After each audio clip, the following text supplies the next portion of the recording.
헐. 소장이 진짜 헐인데요? 최대 80% 공제를 아예 받지 못할 수 있는 상황도 발생할 수 있다는 거죠.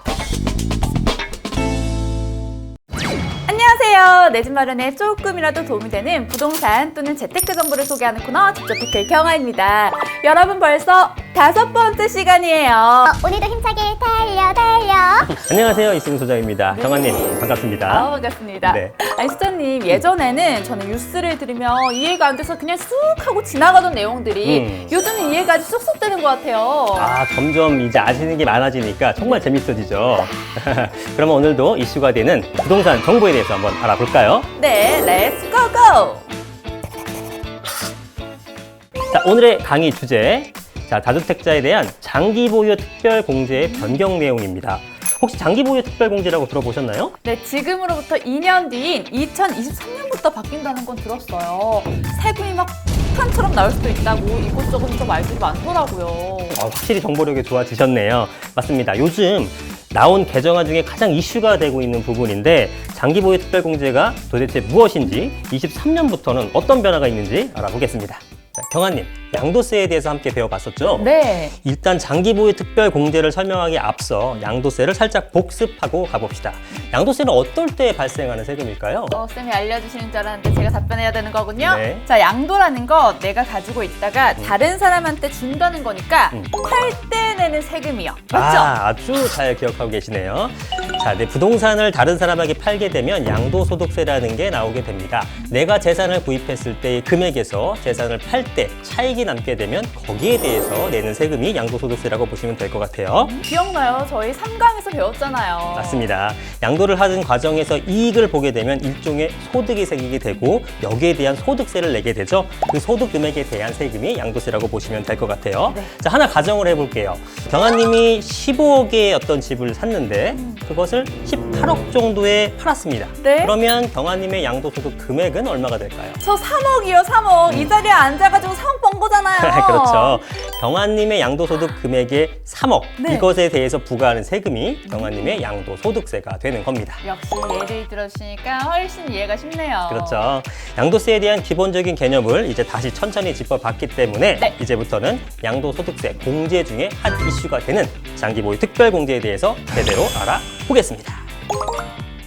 자, 장기보유 특별공제라는 것은 자산의 보유 기간이 3년 이상인 토지나 건물에 대해서 양도소득 금액을 산정할 때 일정액을 공제해 주는 제도입니다. 보유 기간이 길면 길수록 더 높은 공제율을 적용받기 때문에 유리한 거죠. 이것이 기본 개념이에요. 시장님, 네. 처음 접하는 개념이라서 조금 더 쉽게 풀어서 설명 가능할까요? 물론이죠. 경아님, 아까 가상의 소득 금액 3억 기억하고 계시죠? 가상이지만 여기 있습니다. 네, 그러면 그 3억에 대해서 장기보유 특별공제를 적용해 주는 겁니다. 단 조건이 있는데요. 네. 경아님이 이 집을 산 지 3년이 되지 않은 상태에서 팔았다. 네. 네, 금방 팔았다는 거죠. 그러면 공제가 되지 않는다라는 겁니다. 말 그대로 장기간 보유한 사람한테 특별히 공제해주는 제도이기 때문에 3년 이하라면 장기 보유가 되지 않는다라는 거고 장기 보유 특별 공제 받으려면 최소한 3년을 보유해야 된다. 이거를 꼭 기억 주셔야 됩니다. 커트라인이 3년이라는 거군요. 자, 그렇다면 공제가 얼마나 되는 건가요? 자, 공제는 기존에는 훨씬 간단했어요. 일단은 3년 이상 보유한 주택일 경우에 1년에 8%씩 계산하면 됩니다. 그래서 3년 보유했다. 그러면은 38에 24, 24% 공제를 해주고 5년이면 40%, 10년이면 최대 80%까지 공제를 해줬었죠. 그런데 2021년부터 거주 요건이라는 게 생기게 됩니다. 전에는 일정 기간 보유만 하고 있게 되면은 혜택을 모두 받을 수 있는데 이제는 거주까지 해야지만 전체 혜택을 받을 수 있다는 뜻이 되는 거고요. 예를 들면 10년 이상 보유만 하고 실제로 거주하지 않았다고 하게 되면 예전엔 80%였지만 지금은 40% 공제만 받을 수 있게 된 겁니다. 아니 수장님, 네. 80%에서 40%로 뚝 떨어진다고 하니까 진짜 어마어마한 거 아니에요? 그렇죠. 사실상 공제액이 반토막이 나버린 겁니다. 자, 이 와중에 국회에서 발의한 개정안들이 다주택자들을 더 혼란 속에 빠지게 하고 있습니다.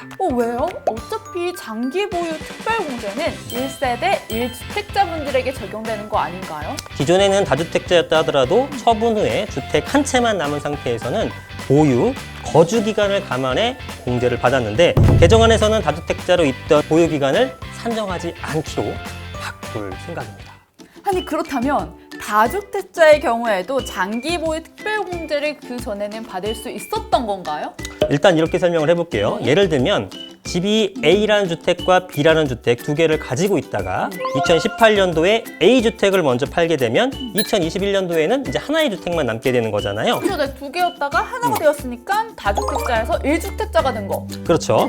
그럼 이전에는 다주택자였던 기간이 있다고 하더라도 네. B주택을 양도하는 시점에 1주택이기 때문에 B주택 취득 시점서부터 매도하는, 양도하는 기간까지를 모두 인정을 해줬었습니다. 10년을 보유하고 거주했다면 10년의 공제를 전부 받을 수 있었다는 거죠. 하지만 개정된 내용으로는 최종 1주택자가 된 날로부터 기산점이 바뀌게 되는 겁니다. 그래서 보시게 되면 A주택을 처분했던 게 2018년이라면 B주택을 그 전에 구입을 했다가 하더라도 A주택 처분 시점서부터만 장기보유 특별공제가 적용이 되는 겁니다. 쉽게 말해서 A주택과 B주택 중에 A주택을 팔면 그 날을 기준으로 1주택자가 되겠죠. 그러면 그 날을 기준으로 B주택에 대해서 장기보유 특별공제를 받을 수 있게 되는 거고, 내가 B주택을 소유하고 거주한 것이 10년이고 네. A주택을 팔고 1주택자가 된 지 3년이다라고 한다면 10년을 적용하는 것이 아니라 이제는 3년만 적용받게 되는 겁니다. 헐. 수단이 진짜 헐인데요? 아니 그럼 무턱대고 집을 팔면 안 될 것 같아요. 그렇죠. 특히나 2023년도 네. 이후 이때 집을 팔 계획이 있던 다주택자 분들 같은 경우에는 최대 80% 공제를 아예 받지 못할 수 있는 상황도 발생할 수 있다는 거죠. 그러면 2022년 전에 주택을 팔고 2023년 기준으로 1주택자가 되면 되는 건가요?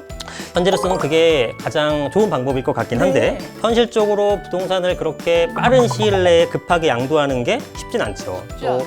사정상 2023년도 이후에 네. 매도 계획을 세우신 분도 있을 거고요. 그래서 상당히 골치 아파집니다. 이렇게 했기 때문에 2023년 이후에는 다주택자들이 부동산을 내놓지 않을 확률이 많아지겠죠. 세금 혜택이 그만큼 줄어들게 되니까. 그렇죠. 그러면 공급이 되지 않아서 내 집 마련하기가 더 어려워질 수 있을 것 같습니다.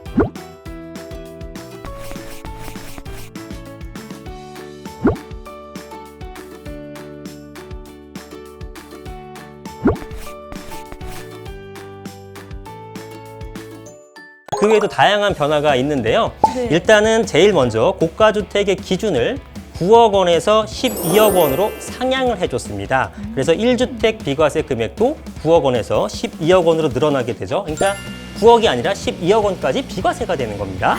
하긴 요즘 진짜 서울 집값을 보면 웬만한 아파트들은 다 10억이 넘잖아요. 맞아요. 고가주택의 기준이 좀 달라지겠네요. 그렇죠. 하지만 그 외의 변경 내용들 때문에 이슈가 발생하게 됩니다. 또요? 네, 아까 말씀드렸듯 현행법상으로는 최대 10년 기준 거주기간 40%, 보유기간 40%에서 공제가 가능한데요.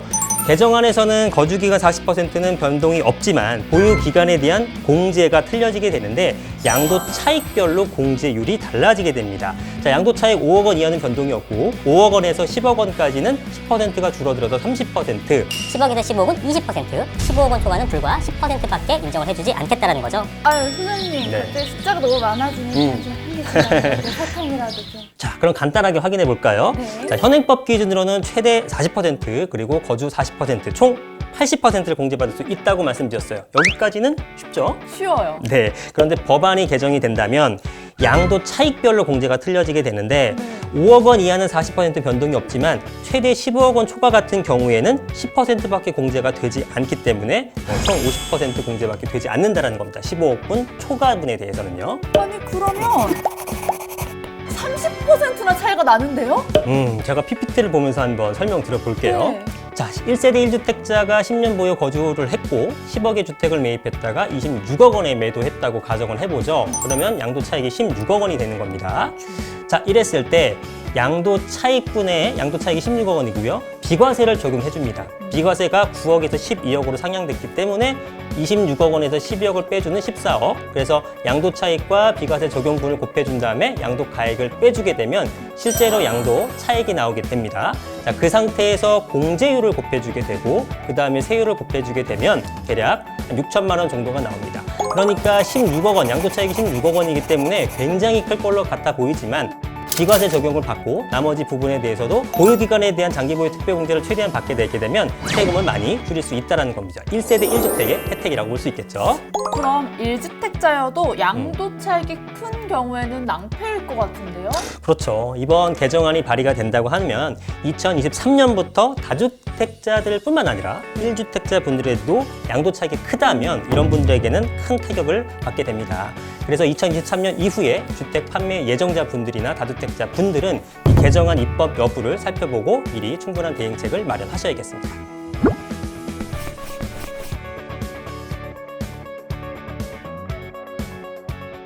경아님, 오늘 강의도 잘 따라오셨나요? 아, 제가 매번 잘 따라가려고 달려는 하는데 이 새로운 내용들이 너무 많다 보니까 마음처럼 쉽지만은 않은 것 같아요. 역시나 이 부동산의 세계는 멀고도 험하네요. 에이, 한 번만 듣고 완벽하게 이해할 사람이 어디 있겠습니까? 그래도 열심히 질문하고 있으시잖아요? 분명 잘 이해하셨으리라 믿어요. 자, 그럼 퀴즈 한번 풀어볼까요? 자, 첫 번째 퀴즈 나갑니다. 자산의 보유 기간이 3년 이상인 장기 보유 자산에 대해 그 양도소득 금액을 산정할 때 일정액을 공제해주는 제도가 있는데 이게 뭘까요? 장기 보유 특별공제. 첫 번째 퀴즈라서 아주 쉬운 걸 냈는데 이제 어려워집니다. 장기보유 특별공제에는 현행법상 각각 어떤 기간과 어떤 기간을 구분해서 공제 혜택을 제공합니다. 이게 뭘까요? 보유 기간과 거주 기간이요. 정답은 보유 기간과 거주 기간 맞습니다. 원래는 보유만. 그렇죠. 바뀌었죠. 거주까지 이제. 자, 세 번째 퀴즈 나갑니다. 2023년도에 개정한 기준 최종 1주택 장기보유 특별공제에 대한 기산 시점이 언제일까요? 좀 어렵네요. 시점은? 네. 기산 시점은? 모르십니까? 제가 퀴즈 낼게요. 기산 시점? 정답 확인하겠습니다. 다주택을 처분 후 1주택 시점. 지금까지는 취득 시점서부터 다 인정을 해줬지만 23년도 이후에는 최종 1주택이 된 시점서부터 기산을 한다는 얘기입니다. 굉장히 중요한 내용이고 오늘 강의의 포인트이기 때문에 네. 잘 알아두셔야 될 내용이에요. 자, 그 다음 네 번째 퀴즈 나가겠습니다. 자, 2023년 개정안 중 고가주택의 기준은 기존 얼마에서 얼마로 상향을 했습니다. 이건 알죠. 9억에서 12억. 확인해 보겠습니다. 자, 9억에서 12억 맞습니다. 굉장히 잘하셨어요. 역시 이 퀴즈는 풀어야 제맛이에요. 퀴즈 푸니까 이제 좀 정리가 되는 것 같은데요? 그렇죠. 경아님 오늘도 아주 잘 따라와 주셨습니다. 역시 우리 소장님과 구독자분들의 기대를 저버리지 않기 위해서 저는 앞으로도 열공하겠습니다. 우리 구독자분들도 팔로미. 네, 오늘은 저희 쌤과 함께 장기보유 특별공제 개정안과 함께 개정 후에 부동산에 끼칠 영향까지 한번 알아봤습니다. 아, 진짜 세법은 왜 자꾸 바뀌는 걸까요? 안 그래도 어려워 죽겠는데. 그래도 바뀔 때마다 제가 열심히 설명을 드릴 테니까 경아님 포기하지 마시고 끝까지 앞으로도 잘 따라와 주세요. 그럼 제가 재테크의 왕, 부동산의 왕이 되는 그날까지 저는 포기란 없습니다. 절대 never!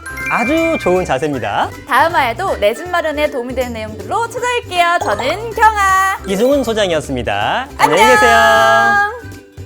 구독. 좋아요.